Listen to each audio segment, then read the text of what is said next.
The Warriors came out to play. They were in Atlanta, and Steph Curry, with his second game back from injury, you know he put 27 on the Pistons on Saturday. What did he do? He started the game 6 for 6. 6 for 6 from the field. He outscored the Hawks by himself in the first quarter. Jalen, are you surprised to see Steph just right back where he left off? I'm not surprised. He initially played against Detroit, second game at the Hawks. Steph Curry is a player that when we talk about building a team around, I always have to be the person in the room to bring his name up. It's like people start naming so many guys, and I'm like, have you forgot about Steph Curry, a guy that shoots 50 from the floor, 50 from three, 90 from the line?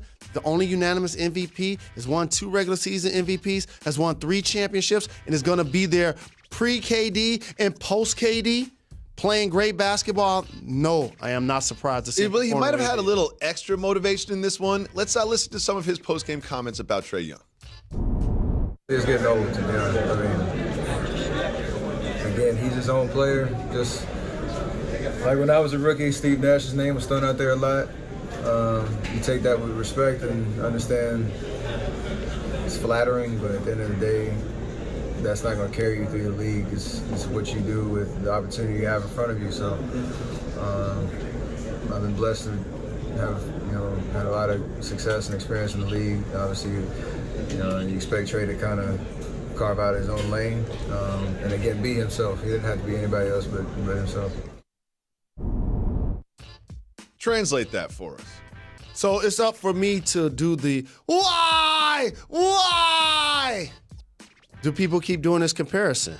One, they are built, frankly, the same. Mm-hmm. They both have unlimited range. Deep range. Each is a terrific passer. Each is a really good ball handler. And so when you're now the person that people are on playgrounds trying to be, Steph Curry, because you're not this physical specimen like a LeBron James. You're not a 6'11 player with a 7-foot plus wingspan like KD, or you're not a 7-footer like AD. The common player, the common fan wants to be like Steph. And then all of a sudden, there actually is a player that is in the Steph Curry mold. Mm-hmm. Of course he's going to be compared to him. Now, am I saying he's going to be the level of player Steph Curry? No. But guess what? Probably no one is. No. He's carved out his own all-time great niche. But in saying that, I do think he's going to be able to be productive in a lot of ways we've seen Steph be productive in the league. Well, KD played as well, and when he went to the free throw line, the Hawks fans serenaded him with this.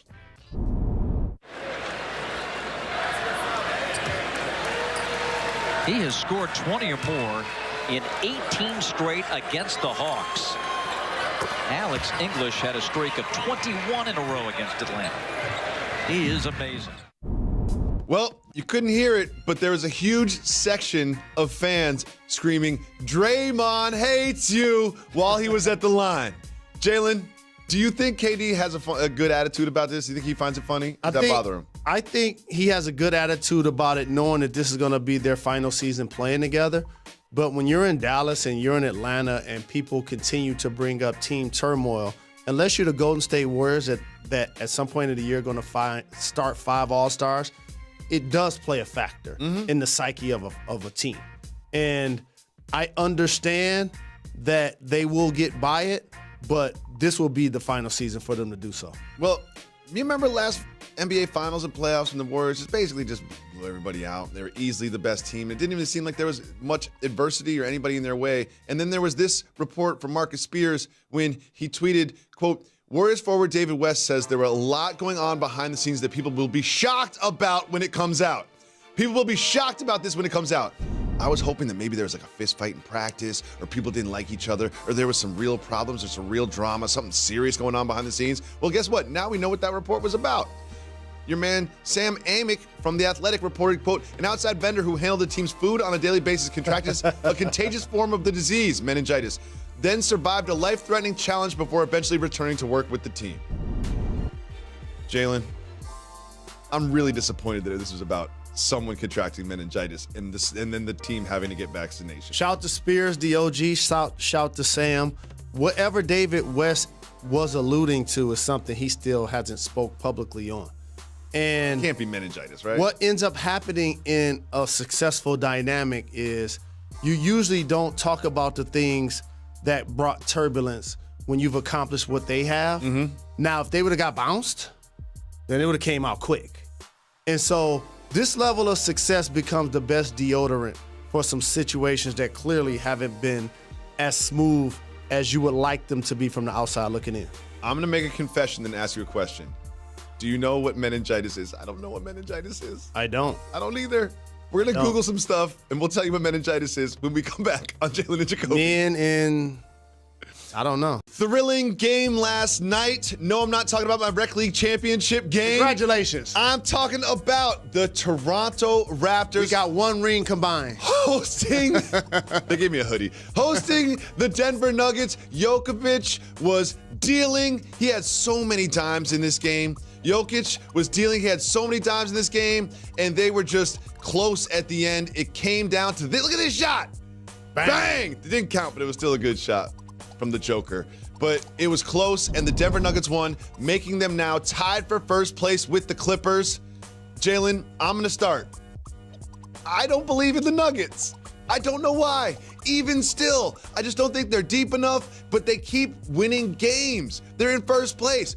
Can you see them continuing this hot run? You're doing the media thing when you say you don't believe in them. In other words, you don't think they can win the championship, No. they won't. I don't think they host a playoff series. I think they slip to like the 6th seed. I think they have what it takes to host a playoff series, especially once they get Will Barton back.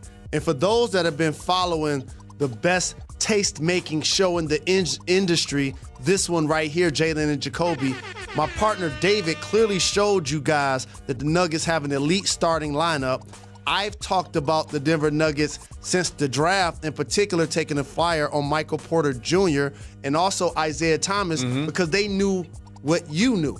And so now as the season starts, Jokic has become the best passing 7-footer that the game has seen. Facts. Since Wilt Chamberlain. Yes, he reminds me of Sabonis. Not Sabonis that's playing on the Pacers. Like, he reminds me of Sabonis' dad. And if you think about it, he's had 15-plus assists 3 times. The only 7-footers to have done that the last 30 years, let me see, none. Ooh, research. There are point guards that haven't had 15-plus assists over 3 times. So what does that say to me about his game? It's a ground game. He's not a leaper. No. He has all of the requisite skills, though. He can shoot it from 3. He has a great pace and feel of the floor. Great touch Around the hoop. Great, terrific rebounder. And when you are a great passer and you're getting the dimes, people just look at the stat sheet and think, oh, okay, they're numbers. But that's an IQ. I know where you like it. I know that he's going to jump off the right leg on the right side of the hoop. I know that he likes to shoot it from the left corner.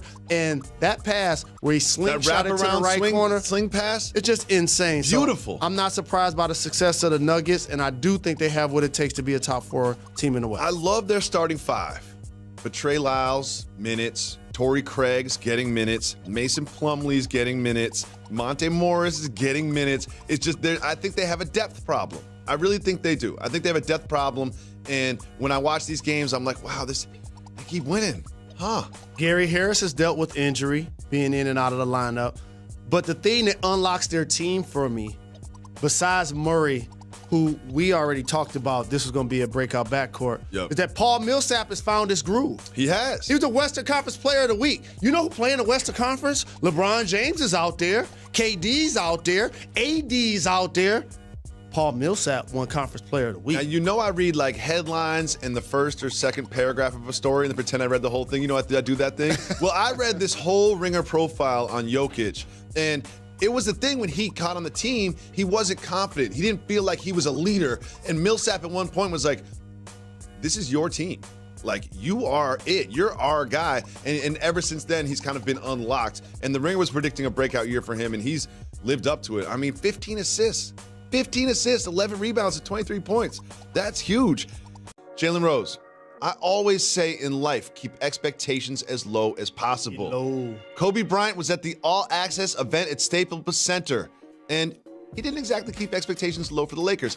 Let's hear what Kobe said. He said, quote, "They have a determination to figure it out. They will figure it out. They have talented pieces. Rob has put them in a position with incredible flexibility. They will figure it out." He went on to say, "So enjoy the journey because we'll be champions before you know it. And then we'll just be laughing at all the Warriors fans who all of a sudden came out of nowhere." Huh. We'll be champions before you know it, and we'll be laughing at Warriors fans. What's Kobe doing? He played in the league 20 years, and during that period of time, the Warriors clearly didn't have this level of success. No. They weren't consistently making it to the playoffs, definitely were not advancing. So as he now looks in the mirror, he remembers going to the Bay Area and it be littered with Laker fans. He remembers being at home. That's a good point. And it was all Laker fans, regardless of who they were playing. Every gym that he played in, there was purple and gold in the no stands. doubt about it. It's in particular the teams that play in California. So this newfound success of the Golden State Warriors winning 3 championships in the last 4 years has brought out a lot of fans. Mm-hmm. Including die easy ones, I'm sure. Of course, bandwagon's full. And so for Kobe, when you're at Staples Center and it's your job to pump up the crowd and to give them some hope and optimism, of course he's going to talk about what they've done and the trek that they're on. The problem is, still in the same conference as the Golden State And Warriors. here's another thing is, you made a good point, because remember what this is. This is an all-access Lakers event in the Staples Center. It's all Laker fans. It's like a pep rally in high school, and he's just feeling the moment, and he just wants to get that cheer from the crowd. We'll be champions before you know it. When's that going to be, Kobe? Because it ain't going to be this year, and probably not going to be next year. So when exactly is before you know it, Kobe? LeBron James is playing at an elite level. Until the Lakers get a second all-NBA caliber performer. I'm not talking about an all-star. We've seen some flash in the pan all-stars. I'm not talking about an all-NBA performer unless that guy is consistently on an all-NBA team. I'm talking about an MVP level candidate to play alongside of him. If that does not happen, LeBron James has a better chance of winning an Emmy than he does winning the NBA championship. Jalen, this show will one day win an Emmy. And we might just leave the next producer I'm about to mention off the list. Because our producer, Demetrius Harris, he sent us this picture of Kawhi Leonard, and he was like, "Oh, we're going to clown him on the show today. You can't go full New Balance. You can't wear New Balance from head to toe." Jalen, explain to Demetrius and our audience why that's the wrong way to look at it. Can I talk to everybody about their fandom, about the level of how corporate America has you bamboozled, how they have you thinking that's not just a jogging suit with an emblem on it? That's all it is. It's all it is. It could be any emblem. You put a swoosh on there, you put 3 stripes on there, you put a Puma on there, you could put anything on there. It's not like a whack outfit, it's a black jogger head to toe with some brown shoes.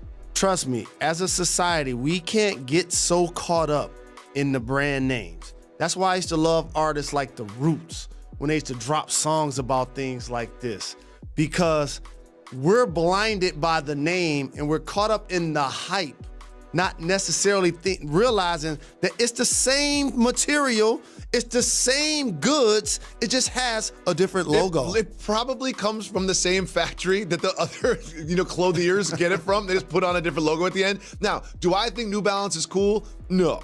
I'm not a big New Balance fan, but that's because I think the sneakers look ugly to me. It's not because the black jogging suit looks ugly to me. Like we get so poisoned by branding, and this one's cool and this one's not cool and this and that you got to remember, like, it's just a black jogging suit. And let's not get it twisted. Demetrius. When all of us woke up and got dressed this morning, we purchased those items for the most part. He got paid to wear that. That's a good point. So who's the fool? That's a good point. He's getting paid millions of dollars to wear whatever's on his left side of his chest. That's not a bad outfit. Probably cold for Toronto. Probably a little chilly for Toronto. He definitely got a big jacket that's not New Balance that he had to take off because he knew the cameras would be around the corner. I'm Puma for life, no doubt about it. But those New Balance runners, they're part of my history. Jalen Rose, our guy, Brian Windhorst, friend of the show, he was on the jump. He said that he's hearing from NBA executives that Carmelo Anthony has played his last NBA game. To be fair to Brian, he said that he doesn't believe that to be true. I don't believe that to be true. Question for you. Do you think Carmelo Anthony will play with Jerry West on his chest? I don't think Carmelo will play in the NBA again. Really? Just because of how it ended. Here's how it works. When you get up there in age, the goal is to reinvent yourself. You don't have to when you're LeBron James, who came out in the same draft class, because he's still playing like the best player in the game. Dwayne Wade, same draft class, is in his final year. Carmelo Anthony's kind of in the middle. A guy that can still score the ball, can still be productive on a blank canvas, but GMs and coaches look at it as, wait a minute, OKC has an MVP in Russ, an all-NBA performer in Paul George. You can make it work with them? All right, Houston gave him a shot. They have your best friend, one of them, and Chris Paul, and they have the reigning MVP in Harden. You can't make it work with them. So most coaches off the top are going to be intimidated because when you get hired as a coach, it's to be fired. You don't now want all of the storm to come to your squad about adding him while he could be a productive player, not necessarily a game-changing player. So a lottery team wants to continue to tank. A middle-of-the-road team, job security is a little tricky for a head coach, and the contending team is just that. They're not going to upset the apple cart. Okay. What about a scenario in which you've brought this up before? Someone gets injured, there's a vacancy on the roster, and they could use Carmelo Anthony scoring. You don't see that being a viable scenario? If an injury takes place, he will be in play, but he won't be the first choice. That's just how it's going to be for a guy at this point of his career that will be in the Hall of Fame, but it's more than his productivity. When you're watching sports, the guys that don't play, it's not because they can't necessarily play.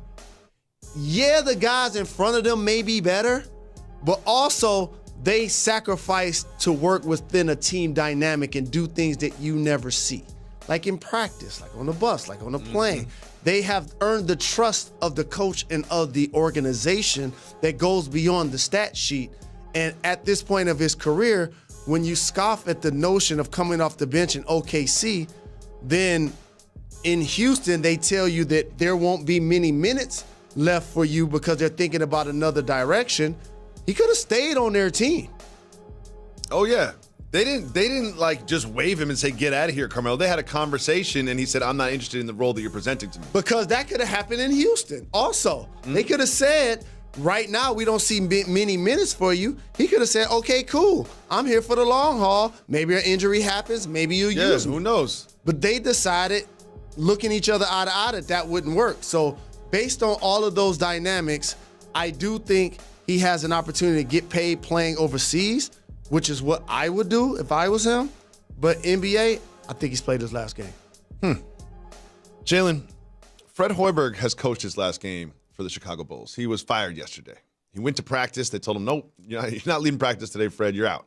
And it got me thinking. I was like, usually when coaches get fired, you kind of see like players on that team go to social media and just like support that coach or thank them for the time or just say something positive just to get that out, just to show their support for their former head coach they spent so much time with. Well, our staff did a quick sweep of the prominent Bulls roster, and we have found, I'm not saying it didn't happen, I'm saying we did a quick sweep. We have found absolutely zero messages from the prominent Bulls in support of Fred Hoiberg.